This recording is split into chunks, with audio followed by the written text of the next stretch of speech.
بسم اللہ الرحمن الرحیم۔ السلام علیکم۔ سلطان صلاح الدین ایوبی رحمۃ اللہ علیہ کی جنگی فتوحات کی دن بدن بڑھتی ہوئی کامیابیاں دیکھ کر دشمن سکون سے سو نہ پاتے، لیکن اللہ تعالیٰ نے سلطان کو انتہائی درجے کی عقل، ذہانت اور بہادری سے نوازا تھا۔ اللہ تعالیٰ نے سلطان صلاح الدین ایوبی رحمۃ اللہ علیہ کو وہ صلاحیتیں دی تھیں کہ وہ دوست اور دشمن میں فرق سمجھ سکتے تھے۔ سلطان کو معلوم تھا کہ دن بدن بڑھتی ہوئی مسلمانوں کی یہ کامیابیاں دیکھ کر دشمن کبھی بھی برداشت نہیں کر سکتا، اور وہ اوچھے ہتھ کنڈے استعمال کر کے ہمیں ہر مقام پر رسوا کرنے کی کوشش کرے گا۔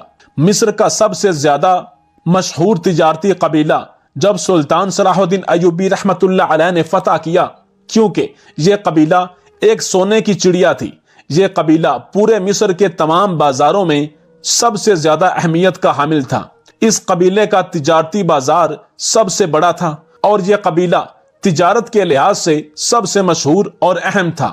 اس کو حاصل کرنا مسلمانوں کے لیے بھی اہم تھا، اور دشمن تو اس پر جان چھڑکتے تھے کہ یہ قبیلہ کسی بھی حال میں سلطان کو فتح نہیں کرنے دیں گے۔ لیکن اللہ تعالیٰ کی نصرت سے سلطان نے 4 دنوں کی مسلسل دن رات جنگی کاروائیوں کے بعد اسے فتح کر لیا تھا۔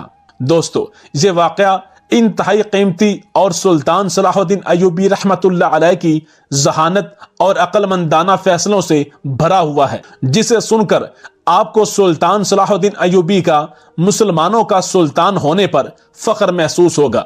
آپ سے گزارش ہے کہ اس واقعے کو پورا سنیے تاکہ یہ واقعہ آپ کی ذہنی قابلیت کو بڑھا سکے۔ مصر کے اس قبیلے کو فتح کرنے کے چند دن بعد ہی اس قبیلے میں ایک عجیب واقعہ پیش آیا۔ اس قبیلے میں موجود تمام گھروں کے دروازے وغیرہ نہیں تھے، یعنی کہ یہ خیمہ نما بنے ہوئے تھے، اور ان کی حفاظت کے لیے گھر والے کوئی توجہ نہ دیتے تھے۔ اس کی وجہ یہ تھی کہ وہاں پچھلی 1 صدی سے کوئی ایسا واقعہ نہیں ہوا تھا جس میں لوگوں کے مال و جان کو کسی قسم کا خطرہ ہو۔ لوگوں کے مال مویشی سارا دن ایک دوسرے کے کھیتوں میں چرتے پھرتے تھے، اور شام کو اپنے اپنے گھروں میں واپس چلے جاتے تھے۔ اس قبیلے کے لوگ بہت زیادہ ملنسار تھے، خاص کر اگر کسی گھر میں شادی ہوتی تو گویا پورا قبیلہ سجایا جاتا، اور ایک دوسرے کی غمی میں بھی سب شریک ہوتے تھے۔ اسی گاؤں میں ایک بڑا ذمہ دار رہتا تھا جو انسانیت کے لیے درد دل رکھتا تھا، لوگوں کے لیے پیار محبت رکھتا تھا، اور ہر وقت خوف خدا کی وجہ سے ڈرتا تھا۔ یہ ایک بڑا ذمہ دار ہونے کے ساتھ ساتھ اپنے گاؤں کا سب سے بڑا سرپنچ بھی تھا۔ اس گاؤں کے مسائل حل کرانے میں یہ شخص پیش رہتا تھا، اور تمام قبیلے والے اس ذمہ دار کی بڑی عزت کرتے تھے۔ ایک دفعہ اس بڑے ذمہ دار یعنی سرپنچ کی بیٹی اپنے مویشیوں کے لیے کھیتوں میں چارہ بنانے گئی۔ سرپنچ کی کافی زیادہ زمین تھی، اور ہر جگہ کھیت ہی کھیت تھے۔ جب اس کی بیٹی کھیتوں میں چارہ بنا رہی تھی، اس وقت ایک عجیب واقعہ پیش آیا۔ یہ واقعہ اپنی نوعیت کا ایک عجیب و غریب واقعہ تھا۔ کسی نامعلوم آدمی نے اچانک پیچھے سے سرپنچ کی بیٹی کی آنکھوں پر کپڑا باندھا، اور پھر کوئی نشہ آور جڑی بوٹی اس کے ناک سے لگائی۔ اس سے پہلے کہ اس ذمہ دار کی بیٹی مڑ کر اس شخص کو دیکھ پاتی، وہ بے ہوش ہو کر کھیت میں گر پڑی۔ اس نقاب پوش ملعون شخص نے سرپنچ کی بیٹی کو داغدار کیا، کیونکہ کھیت کافی زیادہ تھے اور وہاں کسی کی آمد و رفت کا امکان نہیں تھا۔ کافی دیر بعد سرپنچ کی بیٹی کو جب ہوش آیا تو وہ نیم برہنہ حالت میں تھی۔ اس کے آدھے کپڑے پھٹ چکے تھے۔ اس لڑکی کے اوسان خطا ہو چکے تھے، لیکن اسے اس بات کی بھنک لگ چکی تھی کہ اسے زیادتی کا نشانہ بنایا گیا ہے۔ اس لڑکی کا جسم سر سے لے کر پاؤں تک پسینے سے شرابور تھا، اور چہرے اور چھاتیوں پر بھیانک نشان موجود تھے۔ یہ سب دیکھ کر وہ ڈر کے مارے کانپ رہی تھی کہ اب کیا کرے۔ پہلے اس کے دل میں خیال آیا کہ اپنی نس کاٹ کر اپنی زندگی ختم کر لے۔ پھر خیال آیا کہ کھیتوں میں موجود بڑے کنویں میں چھلانگ لگا کر خودکشی کر لے۔ لیکن پھر اچانک اپنے باپ یعنی کہ ذمہ دار کا خیال آیا۔ وہ جانتی تھی کہ اس کا باپ اسی کے سہارے ہی زندہ ہے، اور وہ اپنے باپ کی اکلوتی اولاد ہے۔ ماں کی وفات کے بعد باپ بیٹی ایک دوسرے کا سہارا تھے، اور میرے باپ نے مجھے بڑے ہی لاڈ پیار سے پالا ہے۔ اگر مجھے कुछ हो जाता है तो मेरा बाप जीते जी मर जाएगा। सरपंच की बेटी इसी सोच विचार में थी कि क्या करे कि अचानक इसकी नजर जमीन पर पड़े चंद सोने के सिक्कों पर पड़ी और सिक्कों के साथ ही खेत में मौजूद पीपल के एक बड़े पत्ते पर एक तहरीर भी लिखी थी। ये सब देखकर ये लड़की पहले तो बहुत ज्यादा डर गई और चौंक गई कि ये सब क्या है। फिर हिम्मत करके इस लड़की ने इस पीपल के पत्ते पर लिखी हुई तहरीर को पढ़ने की कोशिश की, जिस पर लिखा था, मुसलसल आधा घंटे तक मुझे लुत्फ अंदोज करने का बहुत शुक्रिया। ये मेरी जिंदगी का यादगार आधा घंटा था जिसको मैं मुफ्त में कैश नहीं करना चाहता, इसलिए इन लम्हों की कीमत भी अदा की है। ये सोने के सिक्के तुम्हारी कीमत है। मैं तो यहां से गुजर रहा था इसलिए मेरे पास इतने ही सोने के सिक्के मौजूद थे। अगर जिंदगी में दोबारा कभी मौका मिला तो सोने के सिक्कों का ढेर लगा दूंगा। यह सब देखकर लड़की बहुत ज्यादा परेशान हो गई। कभी खुदकुशी करने के बारे में सोचती तो कभी अपने बाप की हालत पर इसको तरस आता। काफी देर सोचने के बाद इसने फैसला किया और घर की बजाय काजी की अदालत में जा पहुंची। ये अपने बाप का सामना नहीं कर सकती थी। इसे मालूम था कि अगर इसके बाप यानी कि सरपंच ने इसे इस हालत में देख लिया तो वो किसी को मुंह दिखाने के काबिल नहीं रहेगा। जितना वो गैरत वाला शख्स है वो तो शर्म से ही मर जाएगा। ये लड़की अपना मुकदमा लेकर काजी साहब के पास पहुंची और रो रो कर कहने लगी कि इस गांव की बेटी की इज्जत पर हमला हुआ है। आज मेरे साथ किसी ने बहुत बड़ा जुल्म किया है। मैं जिंदगी और मौत की कशमकश में हूं। अगर आज का सूरज गरूब होने से पहले मेरा मुजरिम ना पकड़ा तो ये काजी साहब आपका एक और जुल्म मुझ पर होगा। काजी ने जब सरपंच की बेटी को इस हालत में देखा तो गुस्से से लाल पीला हो गया। फिर काजी ने इस लड़की से सारा माजरा पूछा और लड़की ने सारा किस्सा बयान करने के बाद वो पीपल के पत्ते पर लिखी तहरीर और सोने के सिक्के काजी साहब के सामने सबूत के तौर पर हाजिर कर दिए। काजी साहब ने सारा माजरा सुनने के बाद और इस तहरीर और सोने के सिक्कों का बगौर मुतालिया करने के बाद सिपाहियों को हुक्म दिया कि इस गांव के तमाम मर्दों को अभी इसी वक्त अदालत के हाथे में जमा किया जाए। जो भी आने से इनकार करे उसकी गर्दन को फौरी उड़ा दिया जाए। सिपाहियों ने हुक्म पर अमल किया और थोड़ी ही देर में गांव के तमाम लोगों को काजी साहब के सामने हाजिर कर दिया। अब इस कबीले के तमाम मर्द इस लड़की और काजी साहब के सामने हाजिर हो चुके थे। फिर काजी साहब ने दो माहिर शनासों को बुलाया जो कि इस लिखाई की शनाख्त कर सके। इन दोनों शनासों ने एक एक करके सबकी लिखाई चेक की मगर किसी भी मर्द की हैंड राइटिंग मैच ना हुई। इतने में किसी ने जाकर इस लड़की के बाप यानी कि इस जिम्मेदार को इतला दी कि यह सारा माजरा हो चुका है, आपको खबर तक नहीं। वो बेचारा परेशानी के आलम में दौड़ा दौड़ा अदालत के हाथे में आ पहुंचा। सरपंच बुलंद आवाज में गुस्से की हालत में चीख चीख कर कहने लगा कि तुम तमाम कबीले वालों के लिए मर जाने का मकाम है।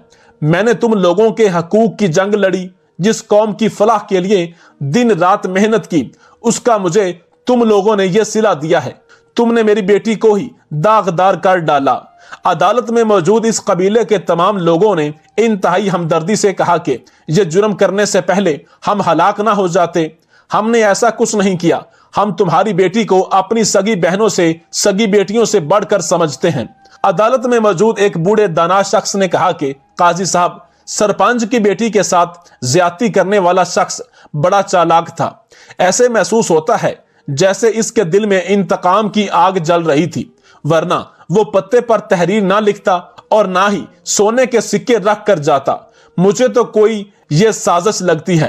काजी ने सरपंच से पूछा कि तुम्हारा किसी से कोई झगड़ा तो नहीं, जिस पर सरपंच ने बताया कि ऐसी कोई बात नहीं काजी साहब, हमारा किसी से कोई झगड़ा नहीं, ना ही मैंने जिंदगी में किसी से कभी कोई बहस की, ना किसी का हक मारा और ना ही कभी किसी का दिल दुखाया।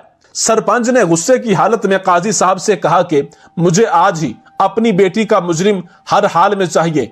यह सुनकर काजी बड़ा परेशान हुआ और सिपाहियों को हुक्म दिया कि इन तमाम लोगों को लेकर सुल्तान सलाहुद्दीन अय्यूबी रहमतुल्लाह अलैह की अदालत में पहुंचो। ख्याल रहे कि इन तमाम लोगों में से एक भी शख्स कम नहीं होना चाहिए। इस कबीले के तमाम मर्दों के हजूम को चारों तरफ से घेर कर सुल्तान सलाहुद्दीन अय्यूबी रहमतुल्लाह अलैह की अदालत में हाजिर किया गया। फिर काजी साहब ने सुल्तान को सारे हालात व वाक़यात से आगाह किया और काजी ने कहा कि यह सरपंच इंतहाई नेक आदमी है, इस पूरे कबीले को संभालने वाला यही शख्स है, इसने हमेशा इस गांव के लोगों की खिदमत की है। यह सुनकर सुल्तान सलाहुद्दीन अय्यूबी रहमतुल्लाह अलैह को गुस्सा भी आ रहा था और इस बुजुर्ग पर तरस भी आ रहा था जो कि इंतहाई नेक था। काफी देर सोच विचार के बाद सुल्तान सलाहुद्दीन अय्यूबी रहमतुल्लाह अलैह के जहन में एक तरकीब आई। फिर सुल्तान सलाहुद्दीन अय्यूबी रहमतुल्लाह अलैह ने सिपाहियों से कहा कि पानी का एक बड़ा सा बर्तन लाया जाए, इस पानी को आग पर गर्म किया जाए, इतना गर्म किया जाए कि यह पानी आग बन जाए। सिपाहियों ने हुक्म की तामील की। सुल्तान ने कहा कि मैं देखता हूं कि जब मुजरिम को खोलते हुए पानी में डाला जाएगा तो अपने गुनाहों का इकरार कैसे नहीं करेगा। अदालत में मौजूद सब लोग खौफ से कांपने लगे और सुल्तान सलाहुद्दीन अय्यूबी रहमतुल्लाह अलैह से इल्तिजा करने लगे कि खुदा की कसम हम बेगुनाह हैं, हमारे साथ ऐसा जुल्म मत करो। लेकिन सुल्तान सलाहुद्दीन अय्यूबी इनकी बातों को ना सुनते हुए अगली तरकीब सोच रहा था। इतने में पानी आग से भी ज्यादा गर्म हो चुका था, जिसे खोलता देखकर अदालत में मौजूद तमाम लोग खौफ के मारे डर रहे थे और सभी के पसीने छूट रहे थे। सुल्तान सलाहुद्दीन अय्यूबी रहमतुल्लाह अलैह ने हुक्म दिया कि अदालत में मौजूद तमाम मर्द कतार में खड़े हो जाएं। सुल्तान का यह हुक्म सुनते ही गांव के मर्द हजरात की चीखें निकल गईं। उन्हें अपनी मौत अपनी आंखों के सामने नजर आने लगी। एक बड़ी उम्र के इस देहाती ने सुल्तान से कहा कि ऐ सुल्तान, मुझे आप खोलते हुए पानी के कड़ा में ना डालिए बल्कि सीधा आग में ही डालें। जब आपने हम सब को बेगुनाह मारने का इरादा कर ही लिया है तो फिर ऐसी सजा दें जो सबसे ज्यादा तकलीफदा है। सुल्तान ने कतार में खड़े मर्दों को गिनना शुरू किया और सिपाही से कहा कि वो सोने के सिक्के ले आओ। सिपाही सोने के सिक्के सुल्तान सलाहुद्दीन अय्यूबी रहमतुल्लाह अलैह के सामने लेकर हाजिर हुआ तो सुल्तान ने इन्हें इन सिक्कों को खोलते हुए पानी में डाला। अदालत में मौजूद तमाम लोग सुल्तान सलाहुद्दीन अय्यूबी रहमतुल्लाह अलैह के इस अमल से बहुत ज्यादा हैरान और परेशान हो रहे थे कि आखिर सुल्तान करना क्या चाहता है। यह सब देखकर इन तमाम मर्द हजरात को इस बात का यकीन हो चुका था कि कम अज कम हम तो पानी में नहीं डाले जाएंगे। सुल्तान सलाहुद्दीन अय्यूबी रहमतुल्लाह अलैह काफी देर तक इस गर्म पानी में मौजूद सोने के सिक्कों की वजह से इस पानी के ऊपर बनने वाली तह को बड़े गौर से देख रहे थे। काफी देर गौर फिक्र करने के बाद सुल्तान सलाहुद्दीन अय्यूबी रहमतुल्लाह अलैह ने फौरन अपने सिपाहियों को हुक्म दिया कि इस गांव के जितने भी कसाब हैं इन सब को अदालत में हाजिर किया जाए। गांव वालों ने बताया कि इस पूरे कबीले में सिर्फ 3 ही कसाब हैं, जिनमें से एक कसाई तो काफी दिनों से बीमार है और वो इलाज कराने के लिए तकरीबन 2 माह पहले ही दूसरे शहर में जा चुका है। बकिया 2 कसाईयों को सिपाही लेकर सुल्तान सलाहुद्दीन अय्यूबी रहमतुल्लाह अलैह की अदालत में हाजिर हुए। सुल्तान ने पहले इनसे पूछा कि जब सारा गांव यहां पर इकट्ठा हुआ है तो तुम दोनों क्यों नहीं आए। एक कसाई बोला कि आज मैंने गोश्त का फट्टा नहीं लगाया क्योंकि मैं अपनी बेटी से मिलने गया हुआ था। जबकि दूसरे कसाई ने कहा कि मुझे कुछ खबर नहीं कि क्या मामला हुआ है। फिर सुल्तान सलाहुद्दीन अय्यूबी रहमतुल्लाह अलैह ने इन दोनों को आगे आने का हुक्म दिया। सुल्तान ने ऊंची आवाज में गांव वालों से पूछा कि आज इन दोनों ने दुकान खोली थी या नहीं। गांव वालों ने बताया कि एक दुकान तो आज बंद थी जबकि दूसरी दुकान खुली थी और यह सारा दिन गोश्त फरोख्त करता रहा है।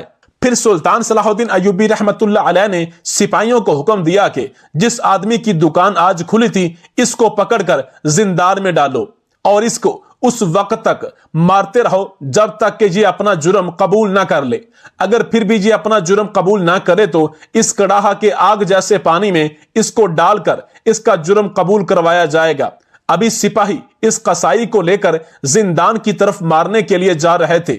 इससे पहले ही इसने अपना जुर्म कबूल कर लिया और सुल्तान से अपनी जिंदगी बख्शने की मुआफी मांगने लगा। यह देखकर तमाम कबीले के मर्द हजरात बड़े हैरान हुए कि सुल्तान सलाहुद्दीन अय्यूबी रहमतुल्लाह अलैह ने इस कदर आसानी से मुजरिम को कैसे पकड़ लिया। इससे भी ज्यादा हैरानगी कबीले के तमाम मर्द हजरात को इस पर थी कि सुल्तान सलाहुद्दीन अय्यूबी रहमतुल्लाह अलैह ने इसकी शनाख्त आखिर कैसे की। सुल्तान सलाहुद्दीन अय्यूबी रहमतुल्लाह अलैह ने कहा कि जब मैंने इन सिक्कों को खोलते हुए पानी में डाला तो पानी पर गोश्त की चिकनाई की एक तह बन गई थी। बस मुझे समझ आ गया कि यह काम ऐसा शख्स कर सकता है जिसने या तो किसी जानवर को ज़िबा किया है या यह काम किसी कसाई का है जो गोश्त फरोख्त करता है। तहकीक करने पर पता चला कि गांव में आज एक इसी शख्स ने जानवर ज़िबा किया है और सारा दिन फट्टे पर बैठकर गोश्त फरोख्त करता रहा है। तो मेरा सारा शक इस कसाई पर गया, चूंकि दूसरा कसाई जो बीमार है वो दूसरे शहर गया है और तीसरे कसाई का आज फट्टा बंद था, जबकि इस कसाई की दुकान खुली थी तो इसी ने ही सरपंच की बेटी के साथ खेत में ज्यादती की है। जब सुल्तान ने इस कसाई से हकीकत पूछी तो इसने कहा कि मुझे आपके मुखालिफ बादशाह ने जासूसी करने के लिए आपकी सल्तनत में भेजा है और मुझसे कहा था कि तुम सरपंच की बेटी के साथ ज्यादती करो और इससे सरपंच की बेइज्जती होगी और इससे सरपंच की इज्जत भी खराब होगी और सरपंच का शक जाएगा अपने गांव वालों के मर्दों पर, तो इनमें तनाजा खड़ा हो जाएगा और ये लोग आपस में लड़ना झगड़ना शुरू कर देंगे। यह सुनते ही सुल्तान सलाहुद्दीन अय्यूबी रहमतुल्लाह अलैह के जहन में दुश्मन हुक्मरान का सारा प्रोपोगंडा समझ आ गया। फिर इस कसाई ने कहा कि मैंने सरपंच की बेटी को खेत में चारा बनाने के लिए जाते देखा और ये अकेली थी, तो फिर मैं इसका पीछा करने लगा और इन्हीं गोश्त वाले हाथों से सिक्के जेब से निकाले थे। अब तो इसने अपने जुर्म का इतराफी बयान भी दे दिया। फिर सुल्तान सलाहुद्दीन अय्यूबी रहमतुल्लाह अलैह ने इस दुश्मन हुक्मरान के भेजे हुए जासूस की घटिया हरकत की वजह से इसके जुर्म की इबरतनाक सजा सुना दी। फिर सिपाहियों ने पकड़कर इसे खोलते हुए पानी के कड़ाह में इसको डाल दिया। सब देहातियों ने अपनी आंखों से इसे तड़पते हुए देखा और इसकी चीखें सुनी। इसके बाद इस पूरे कबीले में ऐसा वाकया दोबारा कभी पेश ना आ सका। सुल्तान सलाहुद्दीन अय्यूबी रहमतुल्लाह अलैह ने देखा कि सरपंच बहुत ज्यादा परेशान है और इसका चेहरा लटका हुआ है, तो सुल्तान ने सरपंच से दरियाफ्त किया कि तुम क्यों परेशान हो, अब तो तुम्हारा मुजरिम पकड़ा गया है और वो अपने किए का अंजाम भी भुगत रहा है। इस जिम्मेदार ने कहा कि मैं अपनी बेटी के बारे में बहुत ज्यादा परेशान हो गया हूं, क्योंकि इस वाक़े के बाद मेरी बेटी की मंगनी टूट चुकी थी और मेरी इस दागदार बेटी से अब कौन शादी करेगा। ये मेरे लिए उम्र भर का सबसे बड़ा बोझ बन चुका है जो कभी भी मेरी कमर को सीधा नहीं होने देगा। इस जिम्मेदार की परेशानी को देखते हुए सुल्तान सलाहुद्दीन अय्यूबी रहमतुल्लाह अलैह ने अपने एक वजीर के साथ इसकी बेटी का रिश्ता तय कर दिया और शर्त रखी कि इसी वक्त रुखसती होगी। सरपंच ने इज्जत के साथ अपनी बेटी को अपने घर से रुखसत किया और इसकी बेटी ने नई जिंदगी का कामयाब आगाज किया। उस वक्त सुल्तान सलाहुद्दीन अय्यूबी रहमतुल्लाह अलैह ने तारीखी जुमले अदा किए कि अच्छे बुरे लोग हर जगह मौजूद होते हैं, लेकिन जहां कानून की हकीकी हुक्मरानी होती है वहां इन लोगों की यानी कि मुजरिमों की जगह दिन ब दिन तंग होती जाती है और आखिर में एक दिन ऐसा आता है कि ऐसे लोग नापैद हो जाते हैं। या तो वो अपने किए की सजा भुगत कर दुनिया से चले जाते हैं या वो अपने आप को सुधार कर अच्छे इंसान बन जाते हैं। सुल्तान सलाहुद्दीन अय्यूबी का यह जुमला सोने में तोलने के मुतरादिफ है कि मुआशरा कुफर के साथ तो जिंदा रह सकता है लेकिन ना इंसाफी के साथ कभी जिंदा नहीं रह सकता। उम्मीद करते हैं कि हमारी आज की यह वीडियो आपको पसंद आई होगी। आपसे गुजारिश है कि हमारे चैनल समर वॉइस को लाइक, शेयर और सब्सक्राइब कीजिए। आखिर में आपसे रिक्वेस्ट है कि कमेंट बॉक्स में एक दफा दुरूद पाक जरूर लिखिए।